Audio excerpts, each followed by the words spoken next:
Hello everyone, this is Defense Politics Asia, and this is the headline videos, or a description video about the Pakistan crisis. So a lot of things have been happening over the past 24 hours for in Pakistan, and I just thought that we should cover it. And let me do something. Yeah. So so just the footage on top. On top of this advertisement is just for additional context, in case you do not know who is Imran Khan. So this is this is Imran Khan. He's the former Prime Minister of Pakistan, and he got overthrown. So it must be very confusing, what the hell is happening in Pakistan. We see a lot on the headlines, but it might be very confusing. So I have put in the effort to actually go through all the things that had happened and to get some context, so that all of us can get back on track to the latest point today of what actually is happening in Pakistan, so that when we read the news, we'll actually know what is happening, so that we are not reading blind. So for context, so in Pakistan, no Pakistani prime ministers had ever completed their 5-year term, and this is shocking. I have probably never heard of a country that the elected leader can never finish their terms. So according to this article by the diplomat.com, only 3 out of the 22 prime ministers crossed the 4-year mark, and that's quite scary. So people are always very afraid of dictatorship and authoritarianism or whatever. So I think this is worse. So like the military actually have control over the country in a sense, I guess, and that no prime ministers can ever complete their term is quite shocking. So historically, none of the prime ministers completed the 5-year term, and it's rare for a prime minister to remain more than 3 years. So only 3 out of the 22 managed to cross the 4-year mark in the last 74 years, and most of them are removed through extra constitutional and parliamentary or judicial actions.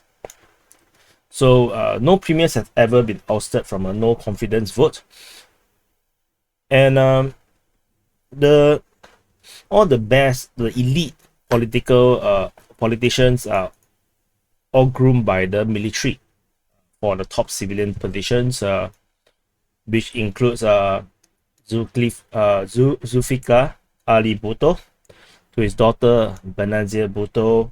All these are quite famous figures if you followed a bit of Pakistani politics. Nawaz Sharif. So all of them got kicked out after they lost favor with the military. And so what is shocking is that Imran Khan had always been aligned with the military establishment. And he found mentors in spy chief, from Hamid Gul to Shuja Pasha. Don't ask me who are they. I also not sure who are they. Faiz Hamid. And but his attempt to delay Hamid's transfer out of the intelligence agency is unprecedented, and it caused some displeasure within the military establishment. So then the opposition's quest to unseat Khan is just another episode.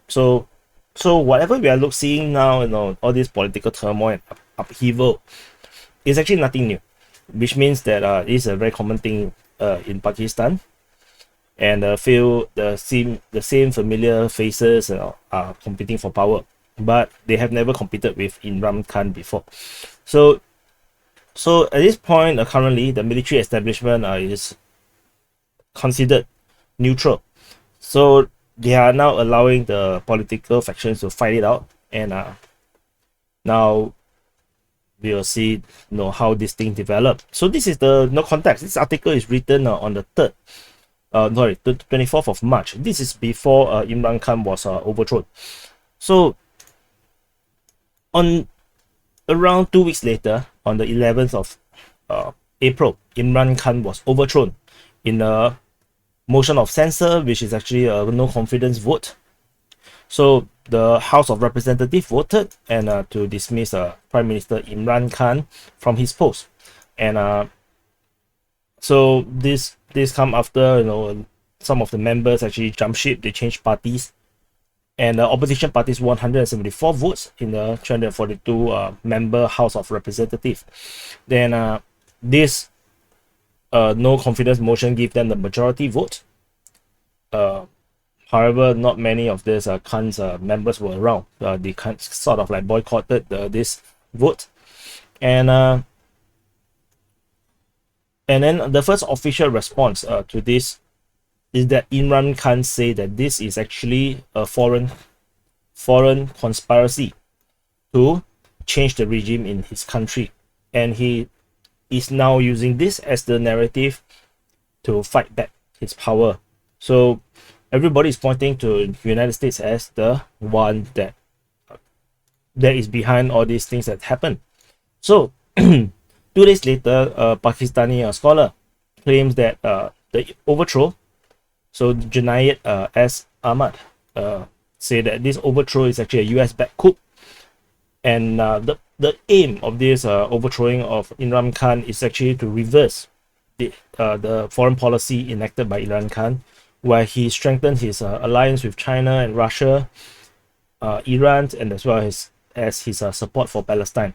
So Pakistan used to be a strong ally of the Americans, although, you know, Pakistan is not like the most trustworthy ally of the Americans, but the Americans in their operation in Afghanistan have been very dependent on Pakistan to, you know, operate their military forces, you know, to fight against the terrorism or the war on terror. So, and as expected, the new coalition came into power, and then so they have elected Shahbaz Sharif as the new Prime Minister. So they also have a new Speaker of the National Assembly. The short form of National Assembly is actually NA. This is actually the Parliament. Raja Pervez Ashraf, so a former Prime Minister of the Pakistan People's Party. So the Khan's party, Imran Khan's party, submitted a collective resignation. So basically the entire party, the party is called PTI, basically all declared to resign from their posts as members.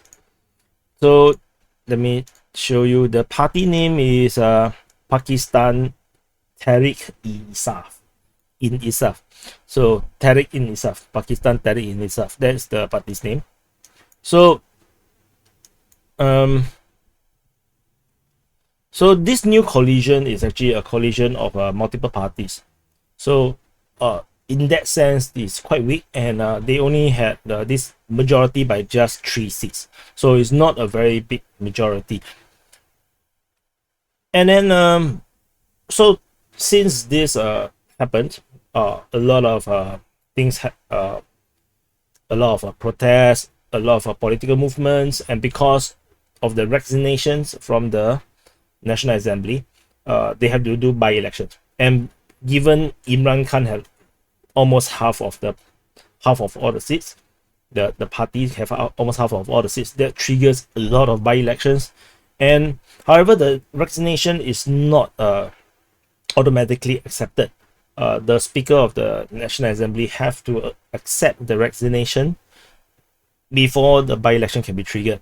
So these things take time to move. And the first one of the major big ones is actually the election in the Punjab region. So in this Punjab region, there is around 20 seats up for grabs.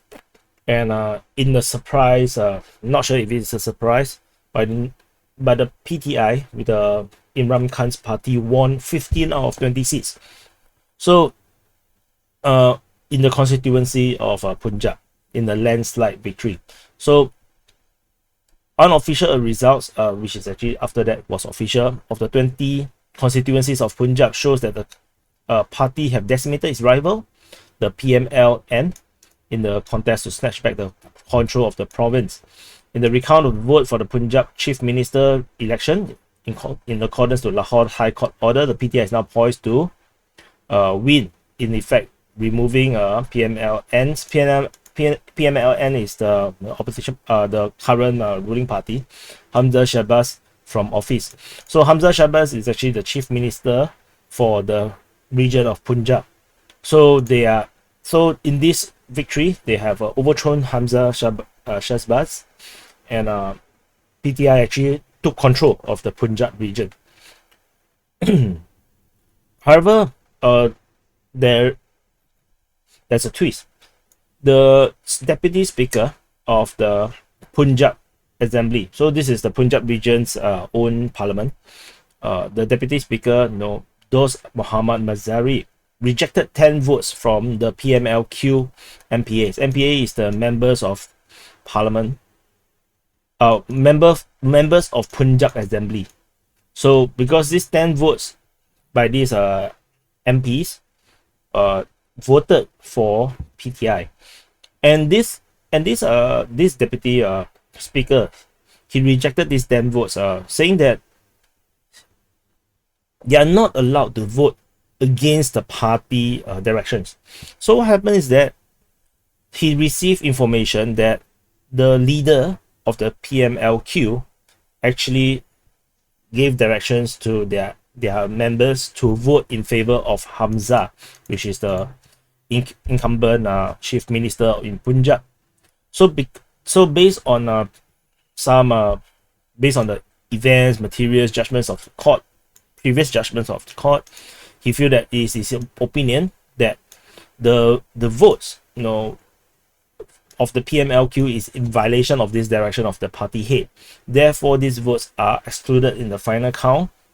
So he just basically gave the power back to Hamza and said, no, these 10 votes are not counted. However, 2 days later, drama, the court overturned the Punjab speaker's decision. The Pakistan Supreme Court rules that the Punjab chief minister has been wrongfully denied victory in the vote last week. So the new chief minister is actually Chaudhry Parvez Ilahi. So the Supreme Court ordered that this new guy will be installed as the province premier before midnight on Tuesday, which is Tuesday is probably today. No, last month. Sorry, last month. So a month ago. So Ilahi, who has been denied the victory by the speaker of the Punjab, which I just mentioned, who disregarded the votes casted in his favor because they voted against the party line. So, however, the court has overthrown this division. So this actually gave a massive political victory for the Imran Khan's party, the PTI, as they basically capture one of the most important provinces in Pakistan. Basically, they control the entire government there. And immediately, the PTI launched a counteroffensive against this deputy speaker, and they passed a no confidence motion against this deputy speaker, Dost Muhammad Mazari, and basically kicking him out. So due to this development over at Punjab, the the National Assembly, which is the federal one, the whole of Pakistan one, accepted resignation from 11 PTI members of the National Assembly. Because, as I mentioned earlier, the mass resignation is not accepted wholesale because, firstly, to do by-election for half the seats is basically half a general election, and the speaker is unwilling to give the Imran Khan this opportunity to get a mandate from the people. So they are trying to drag it out, and they only agree with 11. So the total number of resignations is actually 131. So the secretariat of the speaker actually issued a list which is only 11. However, no one is sure why only 11 resignations has been accepted. So there are others that were accepted, which is why we have all these by-elections, but currently they only approve 11. And then a few days later, so because of the 11, then by-election is triggered. So they were preparing for by-elections. Then we have this sudden news that the Pakistan Election Agency on the 3rd of August, earlier this month, rules that the Prime Minister Imran Khan had illegal funds. So the party have illegal funds, not him. So they say that the PTI actually received millions of dollars in illegal funds from foreign countries, including United States, UAE, UK, and Australia. And they say that this could actually lead to a ban on Khan and his party. So the statement come out is that the commission is satisfied that the contribution and donations has been received by the respondent party from prohibited sources.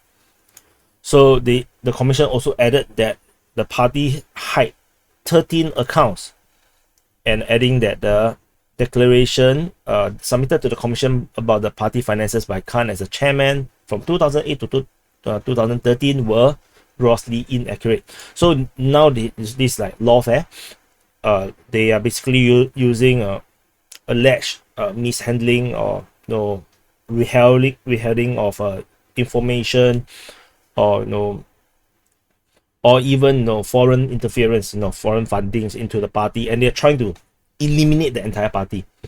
Because this, if they find this to be true, and this can actually ban the entire party, basically rendering the entire party illegal. So, and then they can actually kick out Imran Khan for good. I'm recording. So the live. So and then this is already bad enough, but of course this kind of things takes time to develop, because to ban a party is not just an overnight thing. It's going to take time. And on the 10th of August, the Shahbaz Gill, this is actually the trigger of all the things that is happening today, or this past 48 hours. Shahbaz Gill, which is a huge ally of Imran Khan, was arrested for sedition. So Shahbaz Gill is also part of the PTI, the Pakistan Tehreek-e-Insaf. He was arrested on charges of sedition because of the comments he made on the Ari channel. So he said in this broadcast, Gill urges troops and officers all the way up to the brigadier generals to refuse to obey illegal orders from the military. This is actually a very controversial kind of statement. It doesn't matter which country you're in, to tell the troops to refuse orders, military orders, are a very serious thing. Very serious thing that you're trying to interfere with. And as a result, he's arrested for sedition. And not surprising, I think many countries would actually arrest him as well under other countries' way of law. So Imran Khan took to Twitter and called this incident shameful, and alleged that the manner in which Gill was arrested was like an abduction. So the seriousness of this arrest is that if found guilty of sedition, Shahbaz Gill will face the death penalty. Basically, he could die for this statement. So on the 18th, remember the 11 seats that by elections, Imran Khan have announced that he will contest 9 of them all on his own. So very interesting. This is something that we will never see in another country, I guess. So Imran Khan is out to contest election in 9 National Assembly seats next month.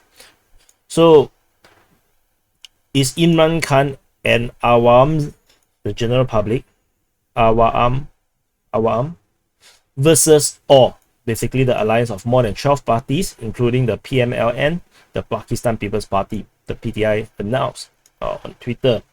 So basically, they are positioning this election as Imran Khan and the public versus all these corrupted political parties in that sense. So the the interesting thing about the Pakistan election law is that it permits candidates to contest on multiple seats.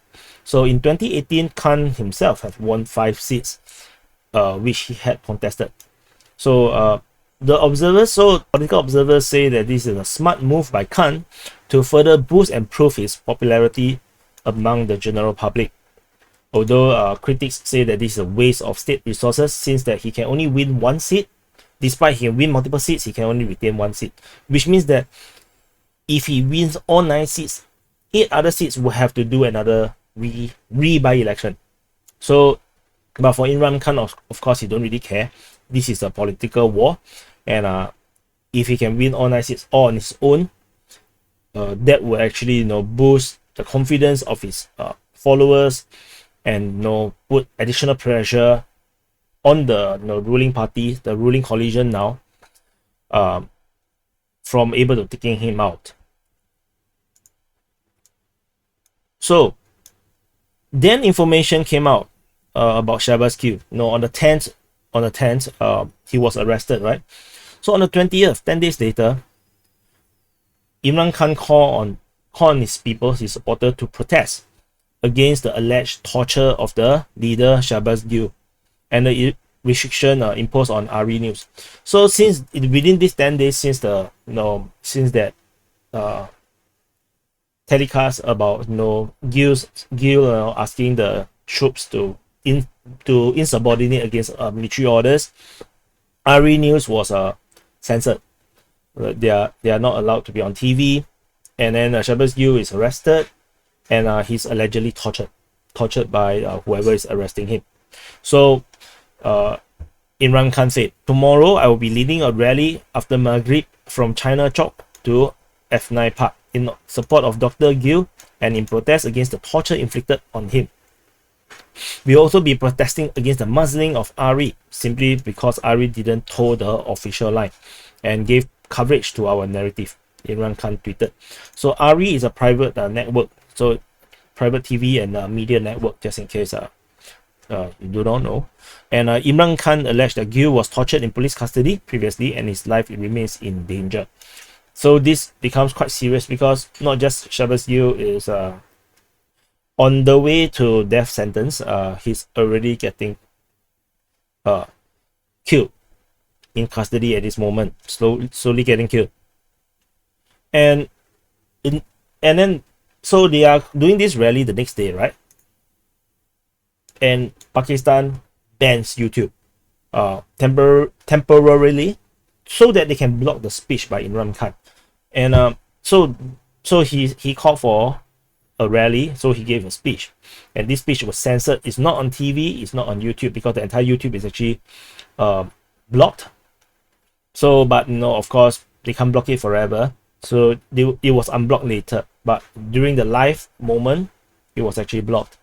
So this is according to experts, they said that this is actually a drastic escalation in political tension after the electronic media regulator announced a ban on airing Khan's speeches, citing hate speech against state institutions. So the ban was then confirmed by internet tracking website NetBlocks on Sunday, which reported that YouTube is briefly blocked on multiple internet providers.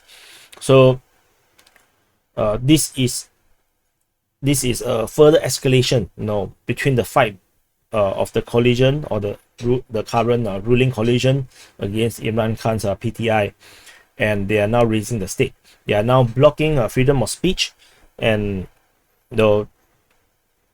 this is actually definitely a higher level. This level of political combat is getting higher and higher.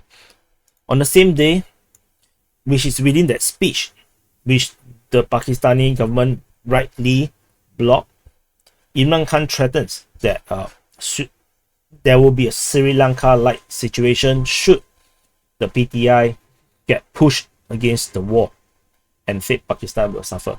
Basically, Imran Khan threatens the Pakistani military establishment. So basically, Imran Khan is saying that if the ruling party or the military try to do anything to the PTI against the constitution, against the law, or be extra constitutional, extra judicially to take him down or take the party down, then Imran Khan will ask the people to uprise. And he already put out a statement telling the people that should anything happen to him, they should all rush to Islamabad. And this is just one statement of the many statements. He talked a lot because it's a rally. So he basically rallying his people to fight against the government should Imran Khan be blocked from continue to get back to his position. And this is yet another raising of level, because he's saying that Sri Lanka had only how many people? 22 million. He said that Pakistan got 10 times more.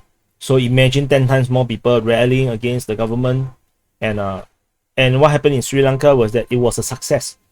The overthrowing of the government, the people really rushing into the leaders' mansions, all this have been successfully overthrowing the government. So and the military, the Sri Lanka military cannot do anything. The police cannot do anything. And Imran Khan is now threatening the same thing against the military, against the government elites. So the next day, this tension is raised yet another level.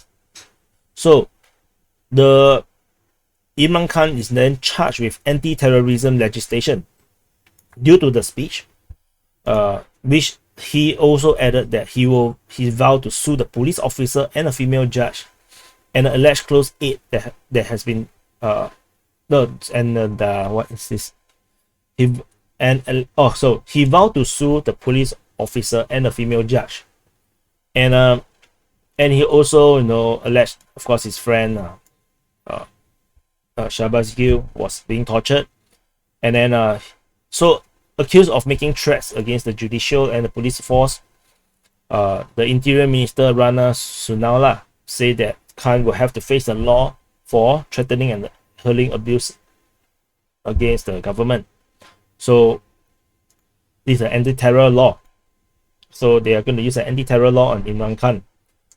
But the supporters vow to block the arrest.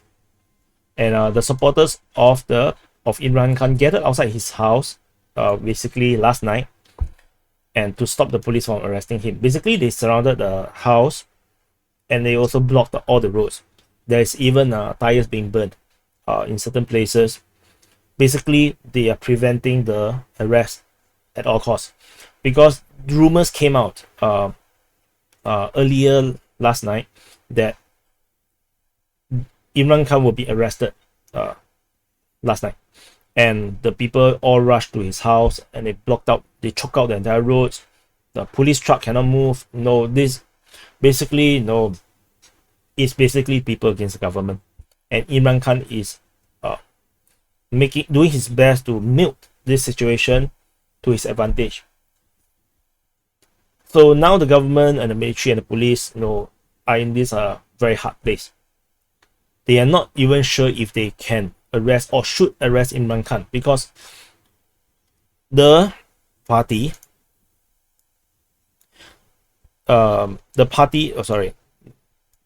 so I didn't put it in, but the PTI, the party, Imran Khan's party, put out a statement. They say that this is a red line. Imran Khan is a red line. If anyone arrests or dare to touch Imran Khan, that is the red line, and they will call on the people to overthrow the government. So this is a massive threat. It's basically brinkmanship. And while all this is happening, the Imran Khan's party win another by-election. This time in Karachi. Karachi is this city by the sea. So while this is happening, they won a by-election in the 245-member Karachi National Assembly. So this is another province with their own government as well, and retains its mandate from the constituency. So according to unofficial results conducted on Sunday, the PTI won the by-election by securing 29,000 votes, beating the MQ MPs Moed Anwar, who backed 13,000 votes. So basically, I think this is just one seat. And so this win this win again put PTI into a even more powerful position. They have already won Punjab, so now they have secured power in Karachi, and which means that the you at least have half the country, you know,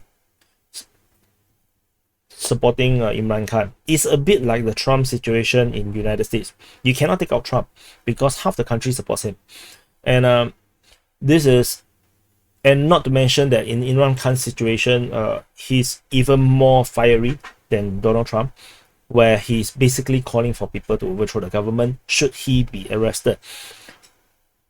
And in the latest information also, that the journalists union also launched a nationwide protest movement against the banning of RE news. So the Pakistan Federal Union of Journalists, the PFUJ, decided to launch a countrywide protest movement against the suspension of the transmission of the Pakistani TV channel RE News. So the 23rd of August, which is today, will be observed as the nationwide Black Day, and the black flag will be hoisted on press clubs across the country to lodge protests against the suspension of RE News. So this protest will be held across the country. So this the entire situation now in Pakistan. So you are already now caught up to date from the context of how the political system is like, to the trigger of the overthrowing of Imran Khan, and then to the political maneuvers between Imran Khan as well as his opponents. But Imran Khan currently have the upper hand. They are winning back all the by-election seats, perhaps even in bigger margins, and they are trying to prove that they are the legitimate government of the country. And this collision is hard pressed. So they are very desperate, and they are now very tempted to use non-constitutional or non-law means. They probably even made up things, perhaps, to try to get rid of Imran Khan. Perhaps even assassination attempt is likely to be considered. But Imran Khan is very hard to reach. He's always surrounded by a lot of people, and even the alleged arrest, when the rumors came out that they want to arrest him, people just rush around his home to make sure that no police or even the military can get near to him. So the situation now is really, really tense in Pakistan, and which is why we are seeing so much news coming out from Pakistan. We'll continue to keep a lookout to see what will happen as we go along. As of this recording, Imran Khan is still not arrested yet. I think the blockade formed by the supporters of Imran Khan has been successful, and we'll continue to see what is going to unfold in Pakistan. And if more by-elections is won by the PTI, then eventually, and if the oppositions or the coalition is unable to do anything to him, then they were likely to lose power back to Imran Khan. Imran Khan has been calling for a general election even before he got pulled down. He said that since no one can agree, let's have a general election and see whether who get the mandate to run the government. And this remains to be the position of Imran Khan today. He wants a new general election so that he can get a new mandate and return back as the legitimate leader of the Pakistani government. And however, we are not likely to see this happening, because that would mean immediate losing of power by this coalition, because they only had a 3 seats majority, and they're likely to lose it in the new general election. The election commission, however, of Pakistan have already announced, I think yesterday, that they are now ready to do a general election. They have already done all the groundwork, all the administrative work. They are ready for general election by October. So, but the government have said that they will not do a general election. They intend to fulfill the entire term of the government, which is another 2 years, one to 2 years. So let's see how this goes, and I'll see you in the next update.